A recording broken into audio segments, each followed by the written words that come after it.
What's going on, Assassins? It's Darkstrider, the YouTube Assassin, and we're continuing our A Look Back series on Assassin's Creed. And today we're going to take a look back at Assassin's Creed Rogue. Now, this was the very last game in the series to be put on an Xbox 360 and a PS3. We got for the PS4 and the Xbox One Assassin's Creed Unity. Now, when this game came out, it was kind of like mixed reviews as far as its reception. A lot of people felt that it looked and played exactly like Assassin's Creed 4 Black Flag. Everything from your holsters, the way you hold your swords, the way you hold your guns, the way you load everything, graphics-wise, the heads-up display, the HUD itself, the way that you traverse the area, even though, like you can see, this is like a snow-filled area, it's not the Caribbean, you still had a lot of similarities. And it was really weird that Ubisoft would do that, because they had just come off some controversy with FarCry 4 and FarCry Primal, where Primal was just a cut and paste of the map.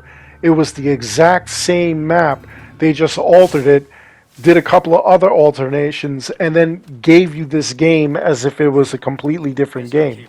This game doesn't even hide the fact that it's similar. There are a bunch of differences, however, like obviously the area, the map, where you are in the world and whatnot, but once you get to like the nuts and bolts of it, it looks pretty much just like Black Flag. In fact, you even have to attack fortresses to like gain that area and whatnot. So I mean, the fortresses themselves even look like they were in Black Flag. The way that the ship operates, the way that the characters operate on the ship, the shanties and everything, the way that you have to locate everything. A lot of people complained that there was a cut and paste and that there was nothing new that was done. No new innovations, no new anything.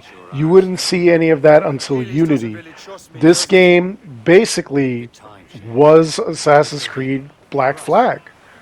But in all honesty, I did see similarities, but I kind of enjoyed the story. I think that it was a different story, but tons and tons of similarities. Not just with the naval battles, not just with the mapping, not just with the heads-up display, but you could even see here that your weapons, your armor, crafting, collection of certain things, it was all the same. This was a massive, near cut and paste job. They just changed certain things around just for the benefit of the player, because you didn't want to play the exact same game. And there were slight variations, but I mean, look at it. If you look at this and you look at Black Flag, it's the exact same thing. If I played this for you, if I was in that menu, you would think it was Black Flag. Besides the issue that a lot of people felt that it was just a cut and paste job of Black Flag, there was another issue in way of the story. And honestly, I didn't mind that. I really didn't mind the story. I actually found the story to be innovative, even though there were a lot of similarities in the gameplay and whatnot. So what happens is that you play the role of Shay, who is an Irish American. He's in the Americas, and this game is taking place prior to the events of Assassin's Creed 3. So that's how far back it goes. It's before 3, it's a little bit after 4. So just to give you a reference of time and whatnot. And what's really wild, in fact, is the fact that you're training at the Davenport homestead and you're being trained by Achilles, who trained Connor. And not only that, here's Adewale, who was the second in command in Black Flag. It was really wild. He becomes an assassin. He goes and he finds the Brotherhood from the Caribbean, joins them, and discovers what's going on over here with Achilles. And this is part of the story. It's pretty wild, and I actually enjoyed seeing that time period. It actually brings a lot of things together, although it doesn't explain a lot about Edward Kenway. And when you read Adewale's bio, it actually says that Kenway was just a bum, pretty much. He just, got rich and he decided to just be a really crappy person. So, again, don't know how he became an assassin or if he became an assassin. But anyway, you're dealing with Shay, and in his whole story, what happens is he starts off as an assassin being trained by Achilles. And as the story goes along, he kind of goes to the dark side. He all of a sudden becomes a Templar. He feels that the ideals of the assassins are not the ideals that he holds, and he feels that the Templars, for some reason, are a lot more righteous and make more sense. So he switches sides. Now, that is the issue that some people had. They kind of were upset that you're playing this kind of story because once you get to a certain point in the story, you're a Templar. You're not an assassin. So how is this an Assassin's Creed game? Now, not everybody was upset with that. Some people actually really enjoyed that fact. In fact, I personally enjoyed that kind of twist. To me, it was very innovative, and in all honesty, I would like to see more stories like that. We don't really see the stories from the perception of the Templars, and in all honesty, I'd like to see them have their own DLCs or even spin-off games, not exactly under the Assassin's Creed title because it would be the Templars' point of view, but again, I would love to see something like that. We never really see anything like that. We do see Haytham, and in part 3, Haytham starts out with us believing he's an assassin, and then midpoint through his story, we find out that he's actually a Templar, and he was on a mission to locate something. And then his son Connor picks up afterwards, and we play as Connor. Connor's the assassin. I would love to see, again, from the Templar perspective, I think that would be a cool series of games. Again, not under the Assassin's Creed label, possibly under its own label, because that would make sense, and it would just be wild. Could you imagine seeing a game where Warren Vidic, you see him as the hero, and Desmond as the bad guy, and Warren Vidic out to save the world by taking over people's minds, and just the justification in doing that. It would be absolutely mind-boggling to see that kind of game and see their version of it, their perspective, even though I don't think I'm wrong when I say we would probably prefer to play as the assassins. We'd prefer to play as the good guy. But just imagine what's going through the bad guy's head and what happens there. Now, the present day, again, I really wasn't impressed. This, we're again playing the role of the protagonist from Assassin's Creed Black Flag. We're just a regular schmo. We go and work for Abstergo in their video game division, and we're a beta tester, which is kind of what we are in Assassin's Creed Valhalla in real life. I digress again.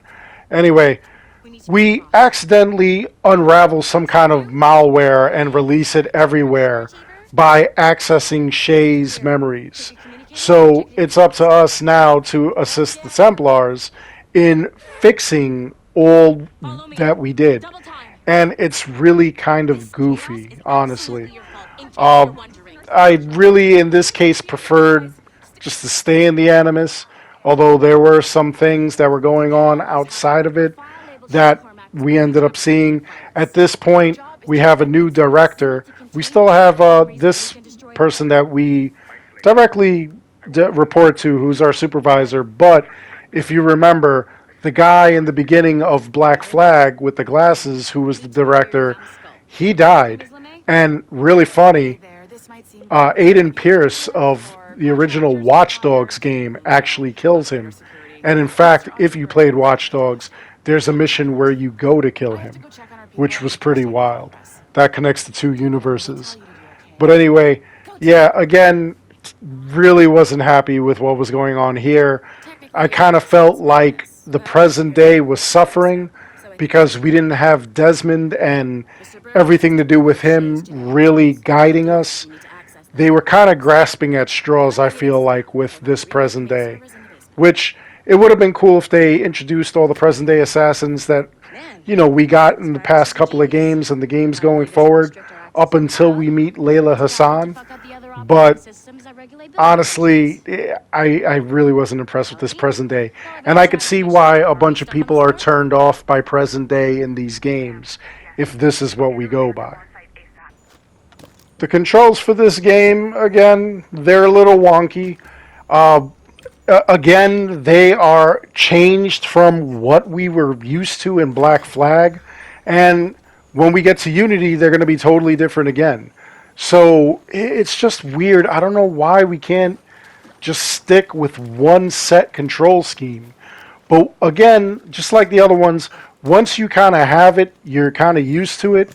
Although it won't be perfect. You'll accidentally climb walls you don't want to. You'll climb places you don't want to. You'll do things you don't want to sometimes. But it's not a game breaker. It's nothing that is really upsetting to the point where you're going to rage quit or anything like that. It's just really weird controls. But other than that, I think the story was pretty good. It was very interesting. Shay as a character is not charismatic, but, he was a decent character. I sort of understood why he went rogue, but not really at the same time. I kind of feel like he could have, handled his whole thing better. He really wasn't a great listener. He really, had his own ill manners and his ill temper. But, I think that overall he could have made an excellent assassin. He just chose that the Templars were a lot better than the assassins were. And again, I could kind of see it. In some cases, he was treated poorly. And, his adventure actually was a good one. I actually enjoyed it. Anyway, let me know in the comments below, what do you think of this game? Did you enjoy it? Did you even play it? I know a lot of people were confused when the two games came out at the same time. And some people actually skipped over this. Some people had already gotten the PS4 and had no interest in collecting this one because, you got a PS4 and PS4 wasn't backwards compatible. But even on Xbox, I don't think many people played this on Xbox, at least of my friends who were interested in Assassin's Creed. Again, they thought that, it was the same exact game as Unity, just different stuff. And again, it leads into Unity. So I'd love to hear from you. I'd love to hear your thoughts. Other than that, I really do hope you enjoyed the video. Please like and subscribe. It helps this channel out an awful lot. As always, I want to thank each and every one of you for watching. Until next time, take care, be good, stay safe, take care of each other. I'll see you guys all in the next one. And I really do enjoy this series.